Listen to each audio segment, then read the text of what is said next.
At ayun na nga guys, sobrang lapit na sa amin ng SM City Caloocan. Talagang walking distance lang mula sa bahay namin. Syempre, hindi mo na kailangan magdala ng motor o kotse dahil matatraffic ka lang. Kaya lakarin na lang natin. Pagpasok natin dyan, SM City Caloocan, kagad na makikita mo, napakadami nag-offer ng discount at kung ano-ano. Sa supermarket, may mga buy one take one sila. Sa Uniqlo, ganun din. Pero walang buy one take one. Sobrang sale lang. Yan, sa Jayco, pagpasok mo sa KFC, meron na din sila dyan. At makikita nyo dito kay Jollibee, napakadaming free at kung ano-ano pa dyan. Pasahin nyo na lang. Sa Sandwich Guy, pag magmemerenda ka, meron dyan Sandwich Guy. May Greenwich din. Diba? Pero din ditong Bread Talk. O diba? Higit sa lahat, meron din French Baker para sa mga lolo't lola natin na gusto mag-chill and relax. Diba? Tamang SM lang, palamig. Department store, di ko na pinasok yan kasi napakadaming tao. Parang Pasko lang. Dito sa may yogurt, Italian yogurt, frozen gelato. May bote dyan na din dito. Hindi na tayo lalayo. Hindi na tayo punta SM Fairview. Meron din bench. Diba? At dito sa may kabilang side, nandito naman din yung mesa. Meron din Muragami udon and tempura. Diba? May Giordano. May Crocs. Talagang kumpleto na dito sa SM City Caloocan. Diba? Yung elevator. Sumuko Niku. Parang Japanese barbecue. Unlimited yan. At ito na nga yung Uniqlo guys. Siyempre, kaya tayo pumunta dito sa SM City Caloocan para sa Uniqlo. At si Alonso nakakita ng yaw-yaw at tuwang-tuwa. Gusto na ng ice cream yogurt. At higit sa lahat at ako'y nabudol at bumili ng aking damit sa Uniqlo. Dahil 290 lang binibili kong damit. Ngayon na si yaw-yaw. Biscoff. Ang sarap talaga ng Biscoff sa mainit na panahon. Ano yan? Libre ice cream? Free ice cream. Uniqlo. O diba may free ice cream pa si Uniqlo at may Skechers din dyan guys. Katabi ng Skechers, ano yan? Tingnan mo, New Balance. May Bata, may BDO, may Ace Hardware.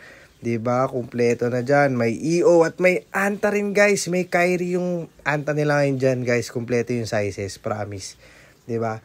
Dyan lang kayo pumunta, yung Ace Hardware. O yung Anta, pag pinuntahan nyo, andyan lahat ng Kyrie, yung dalawang colorway. Available daw lahat ng sizes nila ng Anta. Ang problema, wala akong pera. Ito na yung Casio. Diba? O makikita mo may Sunny Students din, may Celine, kumpleto din sila, may surplus, bilihan ng damit, yan, may Regatta. Dito naman makikita mo may Dunkin Donuts sa kaliwa, dumiretso sa dulo, may Kenny Rogers, may Tokyo, may Goldilocks, may Shakey's. Yan, nakita tayo, diba? Daming tao, kada mo Pasko lang, may Romantic Baboy. O, diba? Daming Classic Savory. Yan, Classic Savory. Diba? Yung Karamiya, meron din. Bilihan ng mga cake. Dito tayo sa may Bibingka and Coffee. Diba? Diyan tayo. Third floor na ata to eh. Third floor na. Tama. Third floor na yan. Sa taas yung parking. Yan. Ito yung parang cyber zone area nila. Yung Elliot sa Saranay, nandyan na rin. Yung Idara Aesthetics, nandyan. May Samsung. At higit sa lahat, kung makikita nyo, maglalakad na kami dito sa may Power Mac. Kaya may Power Mac dito. Siyempre, si Mami Juicy silip. Silip lang ha. Wala tayong pambili. Silip lang. Silip. Nagpapakompute pa siya. Akala mo talaga bibili kami. Tingin-tingin lang. Tingin-tingin lang. Inquire lang. Wala pa tayong pera ngayon. At higit sa lahat yung parking. Makikita mo yung kotse mo dyan sa taas. Safe na safe. Yung plate number mo. Yung kitang-kita mo na. At dito na tayo sa may kabilang side.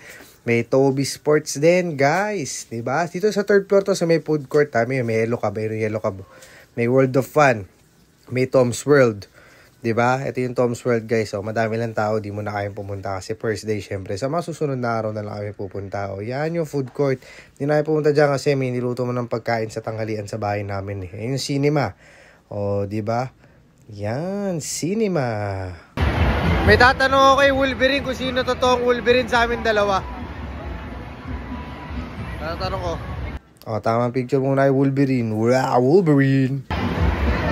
Tatanong natin kay Wolverine kung sino yung totoong Wolverine sa amin dalawa. Boss, pwede ba ako maging Wolverine Junior mo? Yeah, pwede. Di ba? Thank you, bro. Thank you. Pwede na ako maging Wolverine Junior. Ito yung cinema, guys. Di ba? SM, may Watsons, kompleto, SM Appliances, National Bookstore, yan. May Kidzoo na rin dun sa dulo. Di ko na pinuntahan. Baka kasi magpaiwan pa si Alonzo. Siya guys, ito ang system natin ngayon sa first day ng SM Caloocan ha. Yan, sobrang konti lang naman ang tao. Kaya guys, thank you for watching. Don't forget to follow. Bye! Bye-bye na daw guys. Bye-bye. Bye-bye guys. Bye-bye. Thank you for watching.